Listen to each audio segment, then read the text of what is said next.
या बातमीपत्राचं प्रायोजक आहे पूर्व विभागातील नावाजलेले उद्योजक श्री राजय्या प्रभाकर गज्जाम यांचे प्रभाकर स्टील, पत्ता B12 पद्मशाली नगर, MIDC Akkalkot road, lifeline chemical factory जवळ, तंबाके फेवर समोर, सोलापूर. प्रोप्रायटर राजय्या गज्जाम 94 23 59 12 59 80 87 55 16 79. शासकीय कर्मचाऱ्यांना 60 वर्षात रिटायर करता 65 वर्षावरील रिक्षा चालकांना सन्मान निधी देताय, हा कुठला न्याय?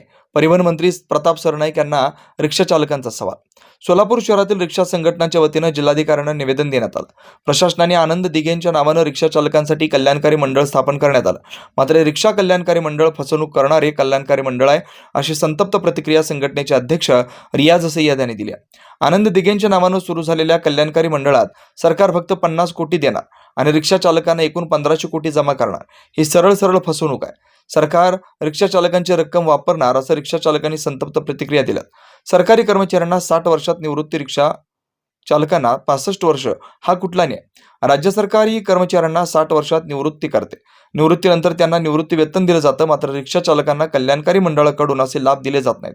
उलट परिवहन मंत्री प्रताप सरनाईक यांनी 65 वर्षानंतर रिक्षा चालकांना एकदाच सन्मान निधी म्हणून 10,000 रुपये दिले जाणार आहेत.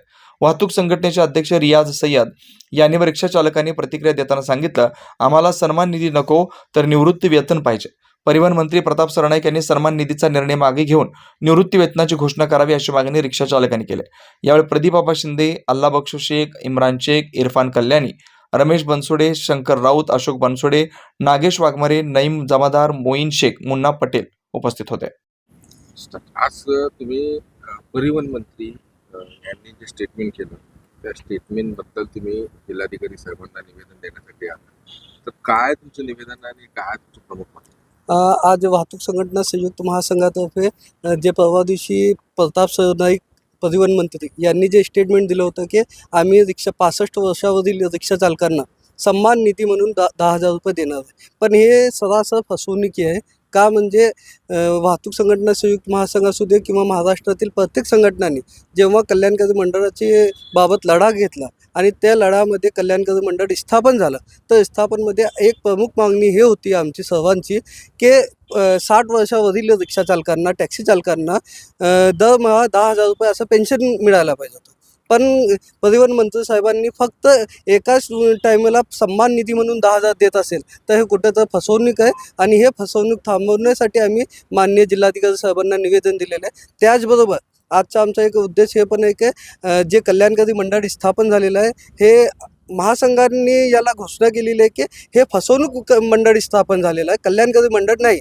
का म्हणजे 50 कोटी सरकारचे अनुदान आहे आणि 200 कोटी रुपये जे चालकांचीच आहे, क्योंकि जवळपास 25 लाख चालक आहे आणि रजिस्ट्रेशन फी 500, 300 रुपये सभासद फी, एक रिक्षा चालकांना 800 रुपये फी घेण्यामागे 200 कोटी रुपये, 25 लाख रिक्षा चालकांचे 200 कोटी रुपये आमचे जमा होणार आहे आणि सरकार निधी देत आहे फक्त 50 कोटी. म्हणजे कुठं तर आमचाच पैसा घेऊन आमचाच कल्याण करण्याचा यांचा हेतू आहे.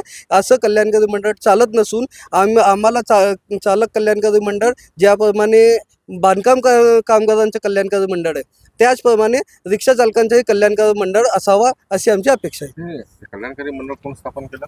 हे आनंद दिघे साहेब यांच्या नावाने महाराष्ट्र शासनाने कल्याणकारी मंडळ स्थापना केलेली आहे. एकनाथ शिंदे मुख्यमंत्री असताना रिक्षावाल्यांना 50 कोटी रुपये अनुदान देऊन कल्याणकारी मंडळ स्थापन केलं आहे. पण या कल्याणकारी मंडळामध्ये असली कोणतीही तरतूद नाही ज्यामुळे रिक्षा चालकांचे कल्याण होऊ शकेल. मग आता तुम्ही म्हणता की सन्मान निधी योजना जी आणली ती फक्त एकदाच 10,000 रुपये देणार? नाही, परिवहन मंत्र्यांनी सांगितलेलं आहे की एकदाच आम्ही त्यांना सन्मान करून 10,000 रुपये देणार. मग पुढचं जगणं कसं होणार रिक्षा चालकांचं, आमचं जगणं पुढचं कसं होणार या विषयावर आम्ही निवेदन देण्यात आलेलं आहे. म्हणजे आता एकदा जर तुम्हाला पेन्शन पाहिजे असं तुमचं म्हणणं आहे, दर महिन्यात किती पेन्शन पाहिजे? दर महिना आम्हाला 5 ते 10,000 रुपये पेन्शन हवे आहे. का म्हणजे कल्याणकारी मंडळ आम्ही जे महाराष्ट्रामध्ये जे गाड्या आहेत, जे पण वाहनात विकले जातात त्या वाहनावर फक्त 1% सेस पण घेतले सरकारने आणि ते कल्याणकारी मंडळाला दिल्यानंतर 1500 कोटी रुपये कल्याणकारी मंडळमध्ये जमा होणार. पण सरकार काय करत आहे, फक्त 50 कोटी देऊन एक लुबाडण्याचं काम आणि चालकांना शांत बसवण्याचं काम करत आहे. आता त्या कल्याणकारी मंडळाच्या सदस्य होण्यासाठी काय पात्रता आहे? कल्याणकारी मंडळ सदस्य होण्यासाठी पहिले तर जे संघटना आहे, संघटनेचे 2 सदस्य आणि जिल्हाधिकारी यांच्या अध्यक्षतेखाली ते कल्याणकारी मंडळ जिल्हा नियोजन समितीकडे देण्यात येणार आहे आणि बाकीचे महाराष्ट्रामध्ये परिवहन खात्यामध्ये ते देण्यात आलेले आहे. ते पात्रता काय झालं म्हणजे त्याला रिक्षा चालकाचं परमिट आणि बॅच लायसन असणे गरजेचं आहे. आणि दुसरी गोष्ट म्हणजे परिवहन साहेबांनी सांगितलेलं आहे की 65 वर्षावरील रिक्षा चालकांना सन्मान निधी देण्यात येणार आहे. आणि आमचं म्हणणं असं आहे की जेव्हा तुम्ही एक ऑफिसर किंवा सरकारी कर्मचारी आहे जे AC मध्ये बसून काम करत आहे, ज्याला 60 वर्षानंतर निवृत्ती देत आहे आणि एक रिक्षा चालक उन्हात दिवसरात्र काम करत आहे, हार्डवर्क त्याचं आहे आणि त्याला 65 वर्षपर्यंत जगणार का, हे पहिला सवाल आमचा. तर तुम्ही कुठं ना कुठं रिक्षा चालकांवर अन्याय करण्याच्या एक हेतूनेच फक्त कल्याणकारी मंडळ बनवलेलं आहे आणि हे कल्याणकारी मंडळ लुबाड मंडळ म्हणून आम्ही घोषित करत आहे. काय वाटतं तुम्हाला हे 65 वर्षाचं जे नियमावली जे दिलं आहे, 65 वर्ष झाल्यानंतर फक्त 10,000 एकदा मिळणार, काय वाटतं तुम्हाला? नाही, सरकारने जो हा दिशाभूल करण्याचा प्रयत्न करत आहे असं तरी आम्हाला रिक्षा चालकांना असं वाटते.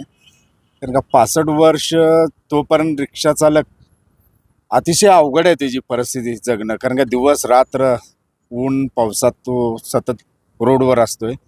65 वय कमी करावा असं माझी माननीय मुख्यमंत्री आणि परिवहन मंत्र्यांना विनंती करतो मी. एक 60 तरी करा निदान की जेणेकरून त्याला तुम्ही जे कल्याणकारी मंडळ स्थापन केले, कुठंतरी आम्ही इतके वर्ष आज जवळजवळ मी स्वतः 33 वर्ष झाले रिक्षा चालवतोय. ह्या कल्याणकारी मंडळासाठी आम्ही पण लढा दिलेला आहे आणि माननीय माजी मुख्यमंत्री एकनाथजी शिंदे साहेबांनी कल्याणकारी मंडळ रिक्षा चालकांचं टॅक्सी चालकांचं स्थापन केलं. त्याप्रमाणे निदान त्याचा 1% तरी भाग आम्हाला मिळावं, वयोमान कमी करावं अशी माननीय मुख्यमंत्र्यांना या आम्ही वाहतूक संघटना संयुक्त महासंघाच्या माध्यमातून सांगू इच्छितो. जय हिंद, जय महाराष्ट्र, जय महासंघ. जुना पुणे नाका, वसंत विहार, सोलापूर येथे जर्मन येथील अत्याधुनिक 3T MRI टेस्ट कंपनीचं मशीन सोलापूर जिल्ह्यात फक्त SS बलदबा हॉस्पिटलमध्ये उपलब्ध. या मशीनद्वारे मेंदू, मज्जारज्जू, संधिवात व डोक्यापासून ते तळपायाच्या अंगठ्यापर्यंत MRI मशीनद्वारे सर्व काही रिपोर्ट कमीत कमी वेळेत. स्कॅन टायमिंग, MRI मशीनचा कमी आवाज, मशीनचे इमेज क्वालिटी अतिशय सुपेरियर. रुग्णाला तपासणी वेळी वाटणारी भीती लक्षात घेऊन 70 सेंटीमीटर एवढे ओपनिंगची सोय. अत्याधुनिक सॉफ्टवेअर बसवल्यामुळं सोलापूरकरांची उत्तम सोय. याशिवाय बलदबा फर्टिलिटी पॉइंट टेस्टेटिव्ह बेबी सेंटरच्या माध्यमातून गेल्या 10 वर्षापासून IVF अर्थात वेंधत्वावर समुपदेशन, वेंधत्वावर अत्याधुनिक ट्रीटमेंटची सोय. यासह वैद्यकीय उपचारासाठी SS बलदबा 24 तास सेवेत. न्यूरोसर्जन डॉक्टर सचिन बलदबा, स्त्रीरोग तज्ञ डॉक्टर संपत बलदबा, स्त्रीरोग तज्ञ डॉक्टर प्रतिभा बलदबा. पत्ता SS बलदबा हॉस्पिटल, वसंत विहार, जुना पुणे नाका, साई सुपर मार्केट जवळ, सोलापूर. मोबाईल क्रमांक 89 75 54 31 67, 86 69 73 21 82, 90 67 77 00 15.